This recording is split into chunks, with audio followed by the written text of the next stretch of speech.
Get in your fucking room. Now. Rover cams have been deployed and are waiting for the signal that the hunters have found their prey. I'm on 3. To stay alive, he rushed into the women's restroom. But just as he tried climbing out the window, he realized the frame had been welded shut with steel bars. With no other choice, he smashed the mirror with a metal rail, then carefully attached a shard of glass to it so he could peek outside without exposing himself. Seeing the hunters focused on the front entrance, Jack made a run for the stairwell and pulled off a perfect distraction. I saw him! I saw Ben Richards! He's heading downstairs! While everyone chased the wrong direction, he sprinted up to the rooftop. Looking down, he saw the entire building surrounded. Jack instantly knew he couldn't stay there much longer, so he decided to risk going back to his hotel room for his bag. First, he tossed a cable down the side of the building and slowly lowered himself floor by floor using only his feet for support. But when he finally reached his room, he discovered the window couldn't be opened from the outside. Left with no choice, he wrapped a towel around his hand and smashed through the glass with all his strength. The crash immediately alerted the hunters. Jack rushed back into the room as fast as possible, quickly got dressed, grabbed all his supplies, and the second the enemies burst through the door, he took a running leap straight out the window. Even the leader of the hunters couldn't help applauding the move. What they didn't realize was just how capable this man really was. Jack kicked off the wall and used the rope to swing into another room entirely. But every move he made was being broadcast live by drones overhead. Because Jack wasn't just running for his life, he was competing in a live-streamed human hunting game. Survive for 30 days, and you win $1 billion.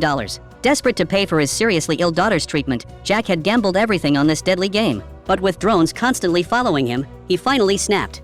Stop filming me! As the leader of the hunters slowly approached, Jack tossed out a grenade. What nobody expected was that it had a delayed fuse.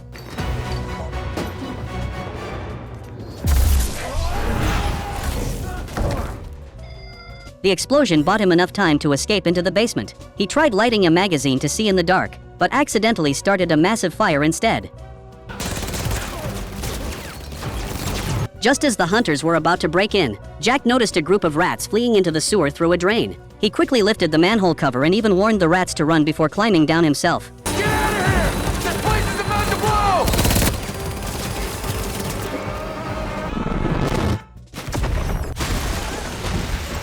Ironically, that small act ended up saving his life. After escaping through the sewer system, Jack recorded the daily video update required by the show. I'm still here, you shit-eaters.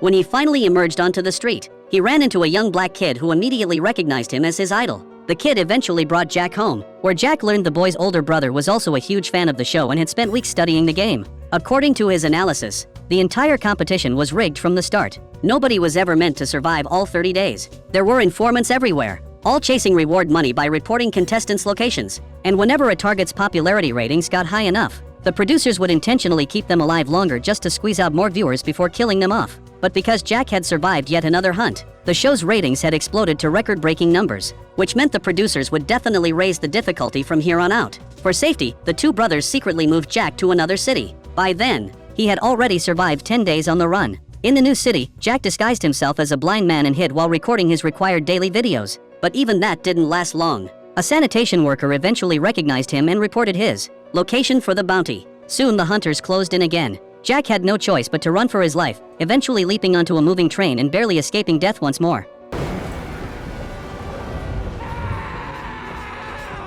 Meanwhile, the last remaining contestant besides Jack wasn't so lucky. He was recognized in Las Vegas and burned alive by the hunters.